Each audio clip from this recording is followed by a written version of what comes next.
and we'll start the interview. Hi, Richard. Hi, Jason. How are you? Very good indeed. Thank you. Thank you very much for having me on. No, thanks for coming on. I just thought I'd explain quickly to our viewers, because it's a bit of a last-minute change to our schedule. We had a life science REIT lined up, but they had to pull out last minute. So thank you so much for coming on and at last minute notice. And I'm sure it's going to be a really interesting talk. So let's get into it. Do you just want to give sort of a 5-minute overview or 2-minute, 5-minute overview of Standard Life Investments, property income, and what you do and what you're about, and then we'll crack on? Sure. Really hard to do. It normally takes me about an hour and a half, but, so you might have to stop me.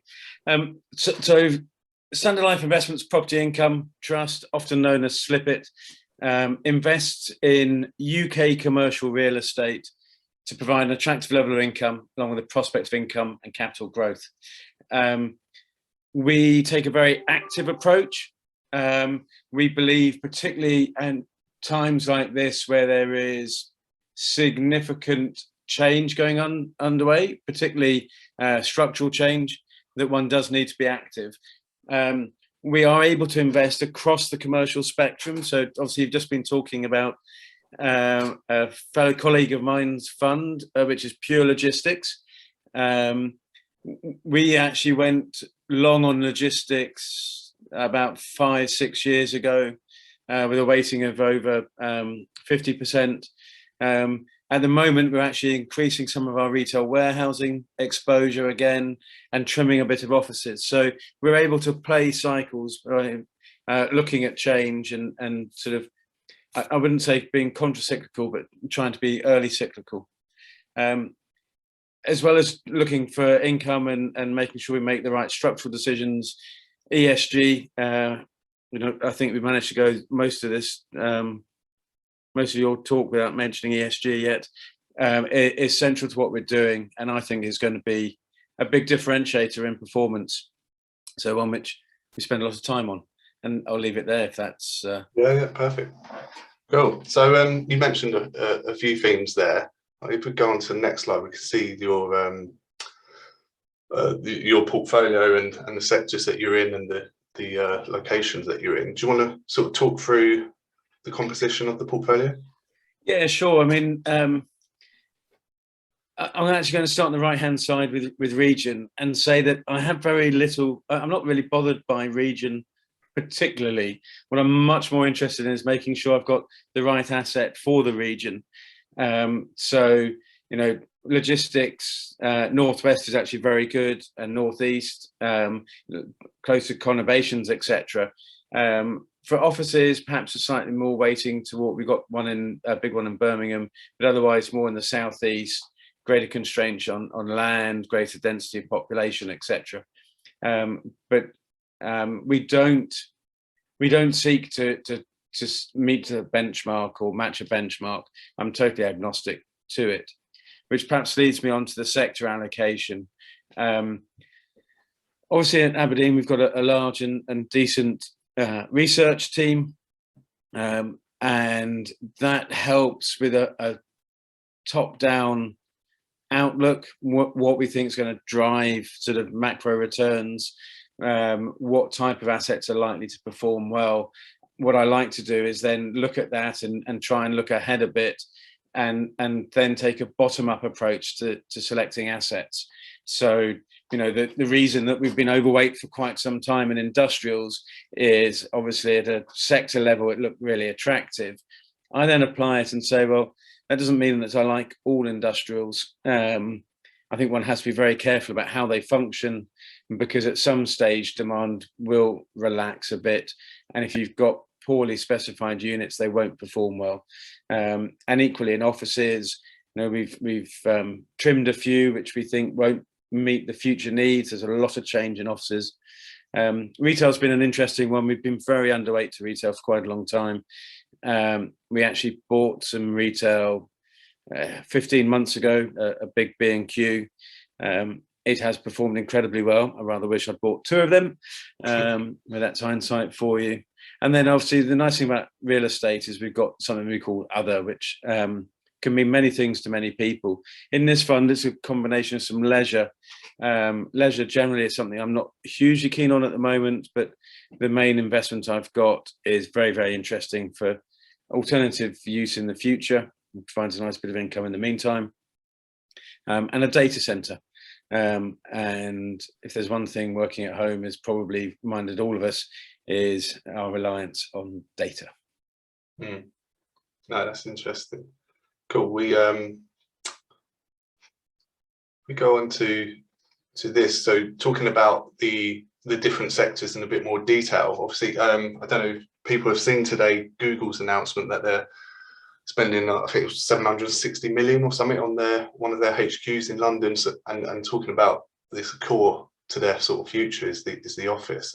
Do you just want to? I mean, that's a big subject. The future of the office. You've got 27% invested in that. What's your sort of approach to the offices? I know you sold a few recently that sort of you thought wasn't future fit. What do you think the future is then? Yeah, so I guess I probably spent the last 18 months spending most of my time cogitating on the future of offices, and I actually chaired an internal global group, office strategic group, trying to work out what's going to happen on offices and what's going to appear. And I think what we're going to see is really a very widespread in return from offices.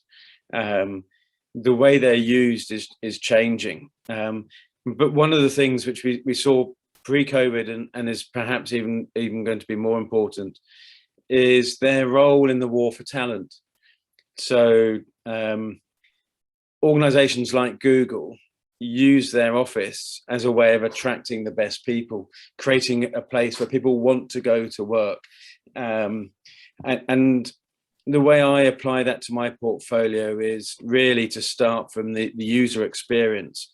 And that's everything from, will people feel safe approaching the office? You know, is it in a well-lit location with good transport links, etc.? So, you know, getting to it, making sure people feel safe. And then when you arrive, what's the arrival experience like? Is there decent amenity, be that on-site, such as showers, changing facilities for those that choose to run or jog in my case? Do we have, you know, access to good bars and cafes, you know, so you can get your coffee on the way in, breakout space, shared space?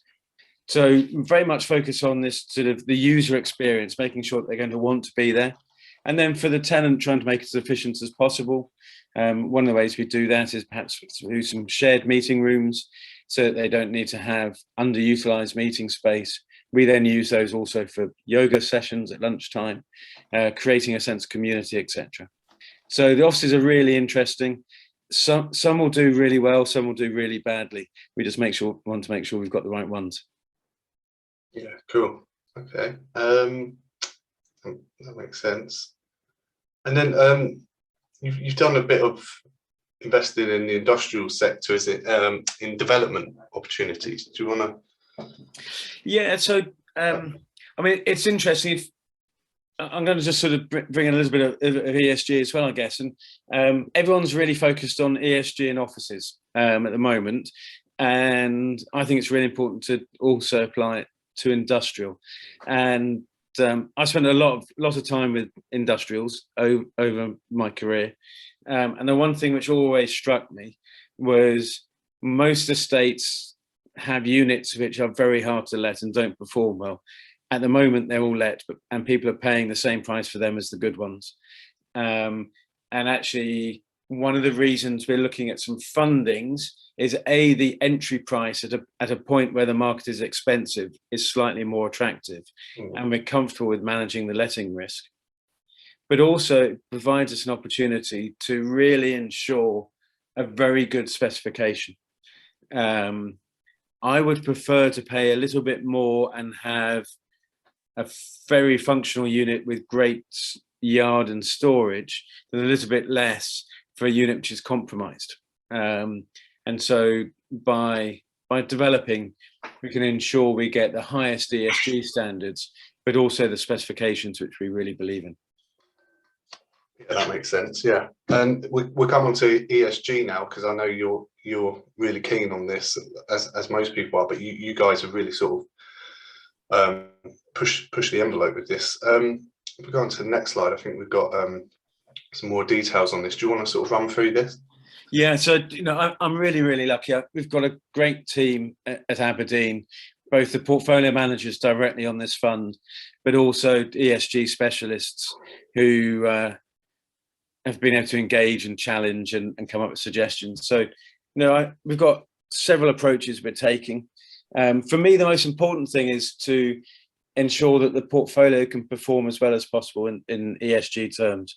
So, how do we specify things? If I go back, I don't know, probably about 7 years now, I used to get rather annoyed when building surveyors would come up with the refurbishment and they hadn't put LED lighting in because it cost 20 grand more. And that always seemed to me to be really short-sighted.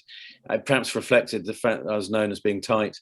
But what we've done is made sure that we specify buildings properly. So when we refurbish, we take into account energy efficiency as most as we can. We're doing a lot of work with photovoltaics on our units. We've got some big schemes underway. I have to say it's proving slightly more challenging and time-consuming than I'd hoped.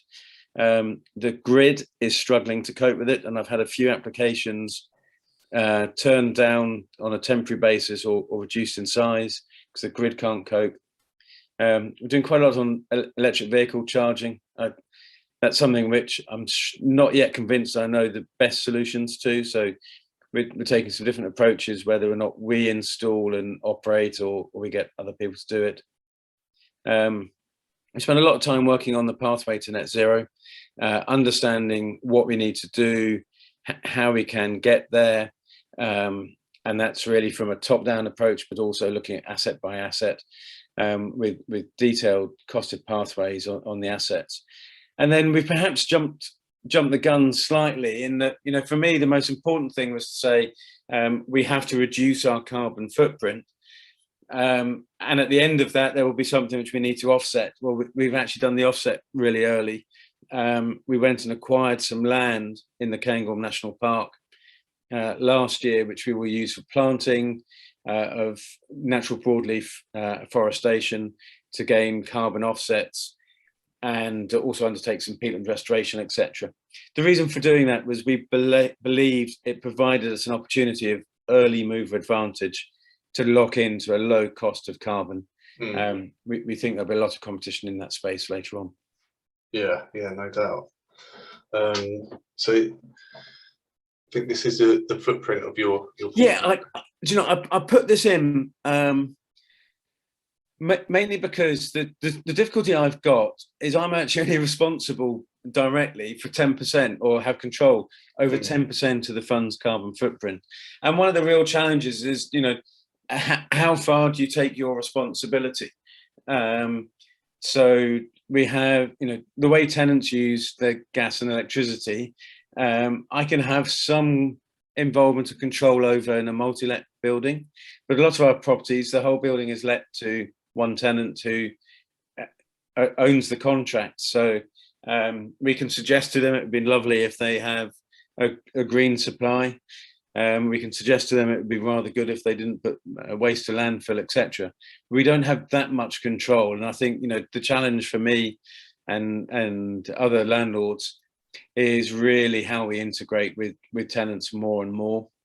Certainly, the tenants we have, we're working as closely with as we can, but there's still a long way to go there. And I just really wanted to almost demonstrate the scale of the issue of, the landlord's control is fairly limited. So whose responsibility is that then, on cutting that or offsetting that carbon? Is it the tenant or is it yours? Well, it all depends how one approaches it. So scope 1 and 2 is really the landlord controlled emissions. Scope 3, which generally we are going to, I think, be expected to account for, includes the tenant usage in the building. It doesn't include sort of the tenant's carbon footprint, but only what they're using in your buildings. Right. I see. Okay. So yeah, Okay. So I know we're not finished on this yet, but there's quite a few questions coming through from the audience on this. So I don't know if now is a good time to take these ones, and then we'll carry on with your. Yeah, as long as they're not too difficult. Well, we'll see. Clearly, so this is from one of our attendees. Clearly, you're taking responsibility for what's in your control. However, do you think that all companies will be required by law to be carbon neutral, and if so, by when? Well, obviously, the government set 2050 as a target. At some stage, I think there's going to be changes in legislation which are going to impact. There's talk at the moment for all commercial properties to have a pathway which is based at the moment around energy performance certificates, EPCs, so that by 2025 you won't be able to sell or let a building worse than a C, and by 2030 that would be a B.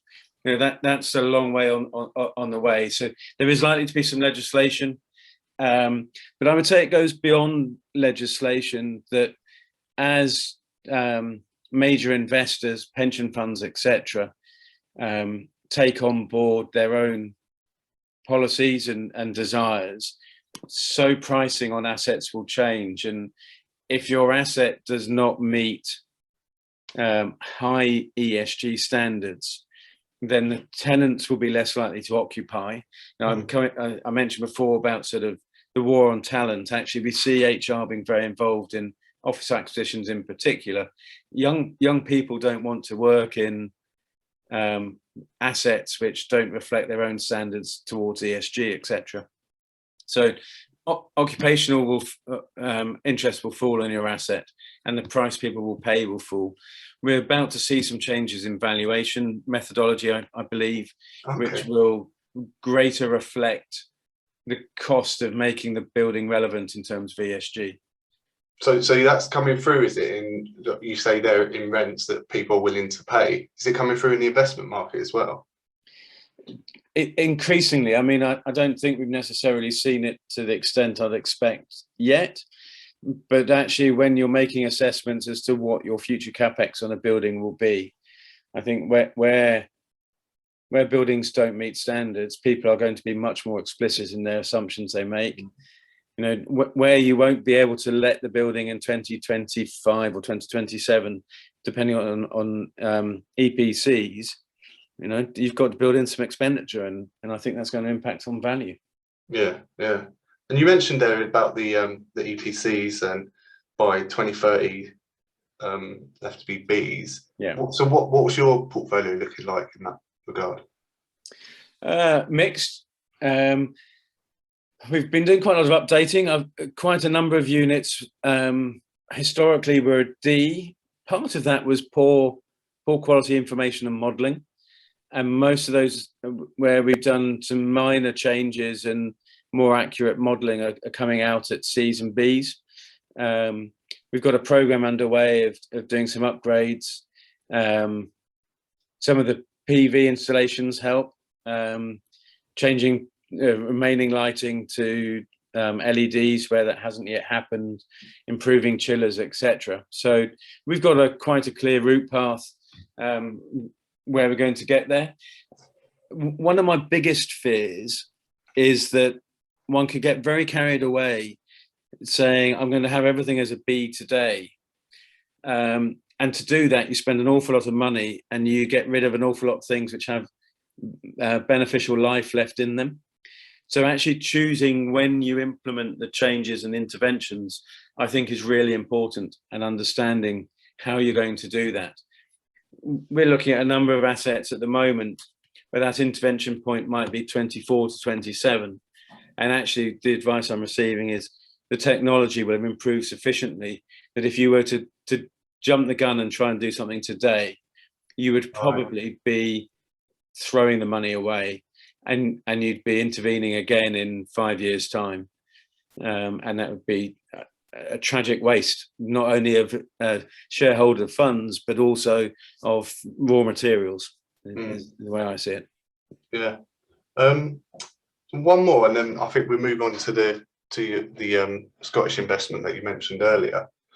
We've just got a question here from one of our attendees. Most of the carbon emissions are down to the tenant, which we show here. What kind of feedback are you getting from your sort of smaller tenants on carbon emissions? Do they care enough, or do they have the capital to make it a priority? So very mixed, I'd say, still at the moment.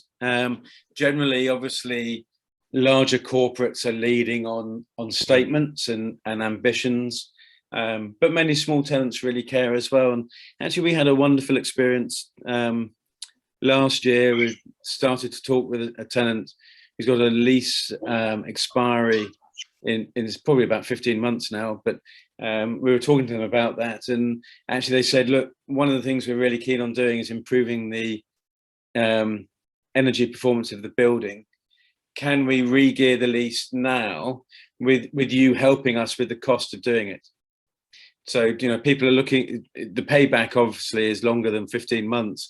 And so people are extending their leases and committing to a building, right, but where they can have some help with the investment required.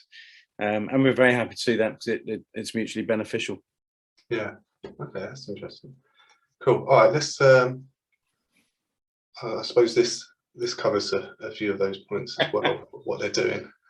Yeah, so I think here it's very easy to get carried away with the E of ESG, and actually the S is really important. So that's sort of creation of a community, being able to make people feel that they are part of a good thing. So, you know, just knowing that we've put some bird boxes and bug hotels in the sort of landscaping around the outside of offices and sheds, for example, making sure that we can create an environment where people feel that they belong when they come to work. So, you know, be that cake sales for the local charity, food bank collections. One of the biggest feedbacks we've had from a group of tenants, be it individuals and the companies, was in one of the lockdowns, we went round basically and cleared up all of the coffee, tea bags and biscuits which were in store for the staff breakout rooms. And with people's agreement, we took it round to the local hospital for the ICU staff. And when the occupiers heard about it, they just thought that was absolutely wonderful. You know, the Christmas trees, rather than putting them up in an empty building, we taken them to local either hospital or children's hospital locally. People love to feel that they're contributing, and so, you know, being able to provide that sense of community was important to us. So that was just trying to give some of the examples. Yeah. Cool. And then on to the investment you were talking about earlier into the moorland in Scotland. Yeah. So do you just want to talk us through that? Yeah. So I mean, this is a really, for me, a really interesting thing. I've had to do an awful lot of learning to feel comfortable with the investment. A couple of things which were really important to me here were, one, effectively it was unproductive land. So although it had previously been used for some stalking and grouse shooting, that had degraded to a level where it wasn't really economic. There's actually virtually no employment on this site at the moment, and we'll be able to create some local employment. You know, one of the things I'm really keen on is how we engage with community with this. So employ local people where we can. You know, at some stage we'll have improved access. There'll be a period of time and that might be a bit difficult with the planting. We're looking to plant natural broadleaf, effectively reforestation. This obviously used to be covered in trees, Caledonian pines, oak, etc.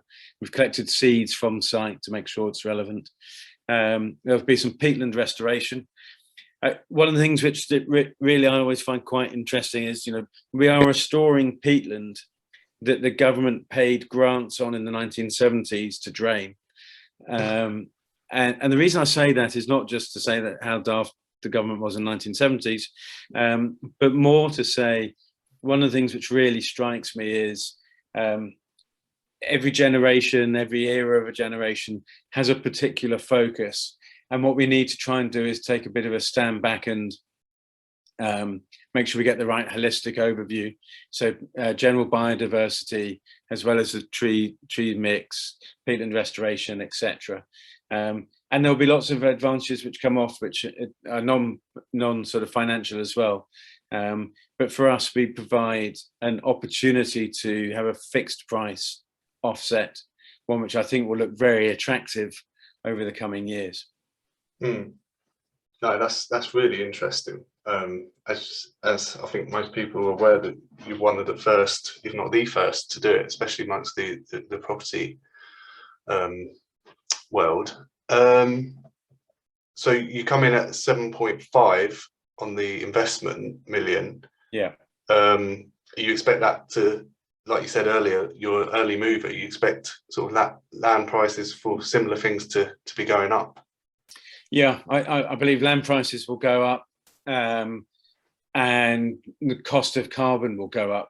So as we plant and generate initially PIUs, pending issuance units, and then in due course carbon credits, the value of those will have increased. And you know, obviously we'll have an option of what we retire and what we sell and hold. Yeah. Well, that's one of the questions just popped up. Do you think you'll be able to sell the carbon credits eventually? Is that in your planning? And one of the other questions was, will this asset, will that completely offset the carbon that's generated from your portfolio, or have you got plans to sort of do more similar investments to do that? Yeah, I don't think it will totally offset. But it's going to go a long way towards it. Whether we do more, whether we say actually we've sort of hedged a great proportion of it, maybe we should wait and see what else happens. We're keeping an open mind and looking at different opportunities. Will we sell units? What we might do is look at a period of time that we'd utilize the units for our own offsetting. But what we might do is sell some of the longer dated PIUs as a sort of a financial instrument where we think that we can actually reduce the future carbon of the fund. It's really interesting because obviously this is moving away from the core sort of property fund side of things. Okay, that's interesting. So I'll just read through some more of the questions just to see if we've got any more on there. I think a lot more of the questions we got is on the fund and things like that. So do you want to move on to that, or? Absolutely, yeah. Yeah. Okay, let's go through these questions then, starting from the top. What percentage of your offices meet your desired level of occupier experience, and what more do you need to do to bring that level up to the standard? Yeah, so I've got one office where it's single let to a tenant, so I don't have the opportunity to influence. Quite an interesting one though, because they are biomedical. And so that's obviously an area of much interest in the market. We've actually completed upgrades to all of the other offices such that the user experience is now where we'd like it to be. Some of them still have some vacancy, and each work from home doesn't help, but we're getting some fairly good interest in that vacancy. That we'll have some more work to do over some of the different plant and the electrification of the buildings over time. As I say, that's sort of a 7 to 8 year program. So we keep reviewing whether or not we think the office, the expenditure which will be needed, it will be rewarded. You know, the offices we've sold so far are the ones where we didn't believe we could be rewarded for the expenditure. The ones we've got, we think, all offer something quite special. Yeah, no, that's right. And Your largest asset in Birmingham, Hagley Road, the office asset there. Have you got an update on that? Yeah, I mean it's a big office. We during the main first lockdown of COVID, we did a big refurbishment to the ground floor. It is absolutely stunning. It's really welcoming. The office agents are so excited that every time they show someone there, that they're blown away. And we've had, I think we've done 6 lettings there in the last year. There is some more space. We've got some fairly good interest. One of the things we're finding is that our fitted suite solutions are the most attractive to people. So that's where we've put in the desks and the chairs and meeting rooms already. People pay extra for it, but it works really well. So Hagley Road's going pretty well. It'll take another year probably to complete all the lettings we want to, but it's taking it more than its fair share of tenants in the Birmingham market. The price point is really quite attractive. You know, I think we've got a great balance between what we offer and what we have to charge for it. And is that, what's the plan for that when it is fully let? Are you look to sell that, or you keep that for the income? Oh, that's a really difficult question to answer. It will provide us with some fantastic income, and I think we're going to have to continue to ask ourselves some really hard questions. You know, it's really meeting occupier needs today. We'll have to ask ourselves again that in a year's time, and 2 years' time, and 3 years' time. And I think one of the challenges of owning offices at the moment is not to fall in love with them just because they've been doing really well, but to be able to ask some fairly searching questions. And I would say that, you know, one of the things we've done in this fund is we've maintained a fairly high level of turnover. We've always been quite happy to realise profit and exit early sometimes, but where we can reduce risk. So we'll continue that approach of assessing each unit on a regular basis. Yeah, makes sense. And another question here on Hagley Road. How much of it has been refurbed? I think you finished your refurb earlier, well, last year, didn't you? And yeah, so how much is left to do? The main refurbishment was of common parts, and then as and when different suites or floors come up, there's some refurbishment needed. The main bit of vacancy, we lost a tenant. I think it was probably the first of the energy utilities to go just over a year ago. They were paying £11 a square foot. We're letting now at £20 or 27 on a fully fitted basis. So actually where we relet, it's for that space, it's fairly beneficial for us. But what we did when they left, because we had some space in the building, we stripped it out so it came out of rate, so I didn't have to pay any empty rates on it. So we'll be refurbishing floors and fitting them out to meet demand. One of the great things we've got in that building is a bit of flexibility, not only of the size we can offer people, but you know, do they want to fit it out themselves? Do they want a fairly conventional sort of metal ceiling and lights, or do they want exposed surfaces or fully fitted? So we can do things to suit people. Cool. So what's the vacancy rate in there at the moment? Well, at a building level, it's just under 30%. Okay. And a lot of that is under offer, is it? Or no, I would say that at the moment we've probably got about 5% under offer. We did quite a lot last year. I'm waiting to hear on a couple of viewings that we had. One just before the holiday season started, and one earlier this week. You know, there's ongoing interest. Cool. Okay. About there's a few questions come up on the sort of portfolio composition and asset recycling and things like that. So this one, will you be selling more assets and recycling into further acquisitions? What sectors are you looking at selling, and what sectors are you targeting for new investments? Yeah, so just sort of try and cover those off.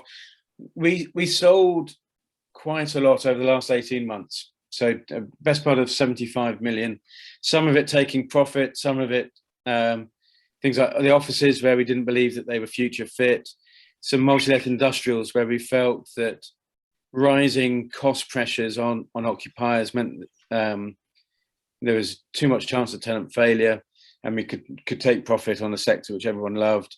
We sold an industrial unit with very poor ESG, which we thought would impact on pricing in the future. Again, took profit. So at the moment, our focus is very much on reinvesting. We've had some success with a couple of completions last year. We've got 2 or 3 things under offer at the moment. But our focus is in reinvesting and being fully invested. Where are we looking to place that money? We still like the logistics sector. We believe that's going to continue to outperform as a sector. However, I think, as I've intimated, care is needed over the unit, but also over the entry pricing. I'd say logistics is lovely to own and expensive to buy at the moment. We need to make sure that we get value. So we're trying to do that. We've actually got a hotel under offer. Okay. Great trading history. So we're quite open to investing in sort of that type of beds sector. Is that is that a budget hotel, or is it? Yes, it is a budget. It certainly isn't Travelodge, because I don't like them. My next question. Yeah, I would be happy to buy Premier Inn, but it's not Premier Inn. It's a large global budget brand. There'll be more released in due course. We'd actually even look on some of the operational style for some hotels where we believe we were being rewarded on pricing. We'd like to buy some more retail warehousing. I have bid and missed out on a few things in that space. Our interest is pretty focused. We like budget, we like low rented space, and we like food-led schemes and some DIY. We don't like fashion parks. We don't like over renting. So we've been fairly choosy. We've missed out on a couple, but we'd like to buy more in that sector as well. Yeah, cool. So there's another question. What's your ideal portfolio composition? Has this changed, and how might it change in the future? Yeah, so hindsight's a wonderful thing, isn't it? I guess if I'd known quite how well industrials were going to do, I'd have had 100% industrials 4 years ago. And if I had that, I'd then be rotating a bit out of it now and realizing that profit, and I'd be buying some retail warehousing. I think beds is going to continue to do quite well. So other retail for me now is no longer a great classification, in that shopping centres and high street still offer a lot of risk, in my view. So we won't be investing there. Offices is a really tricky one as to what the percentage should be. If you don't have the right assets, the percentage should be 0. If you've got the right assets, probably up to about 1/3 of the portfolio is okay. Yeah. Okay. Cool. Couple more, I think, on the back of what we were talking about with Hagley Road. What's the vacancy rate across the portfolio? 30% at Hagley Road seems pretty high. Yeah, I mean, that's just one asset, and that was driven more or less by one tenant leaving. So the last published vacancy rate on the fund was just over 11%. We've actually let our second largest vacancy since then, so it's going to be somewhere in the, I think, mid-9s. Obviously, we haven't released any new figures as we're working through the year-end NAV. There's some pretty good interest in a number of the vacancies. So am I comfortable at 9%? No, I'm not. It's still too high. I think 5% is a great target to have. I'm not afraid by having vacancy. Vacancy is really bad when it's the same vacancy for a long time. Revolving vacancies is actually opportunity. and on a number of our transactions, we are improving the rent from where it was before. So they've proved beneficial. Cool. Really interesting question here. You were quick versus the other property funds to mark down the NAV, not you, but valuers, at the start of COVID. We now benefit of 2 years later in hindsight. Has your view of this approach changed? And would you do anything differently if faced with a similar situation? Well, that is a really good question. So I have to say, obviously, we have an external valuer, a Knight Frank, who I think are very, very good, very aware of what's happening in the market.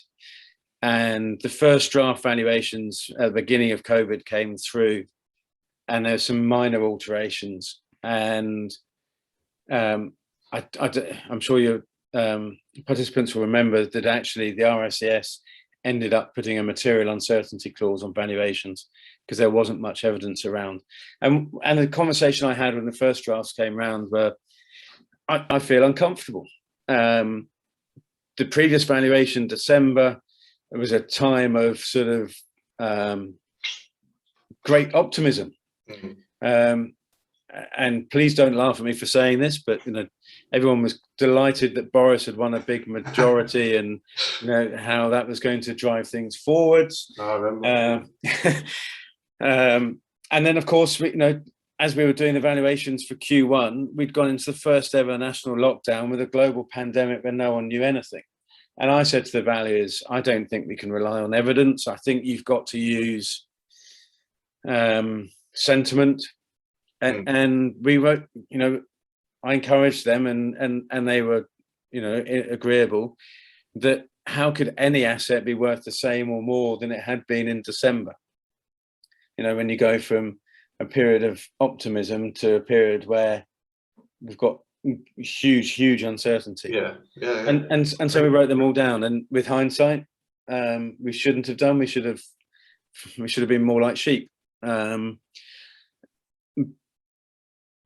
more than recovered that. So I've got to apologise to investors because it made a big spike in NAV, and that's unsettling.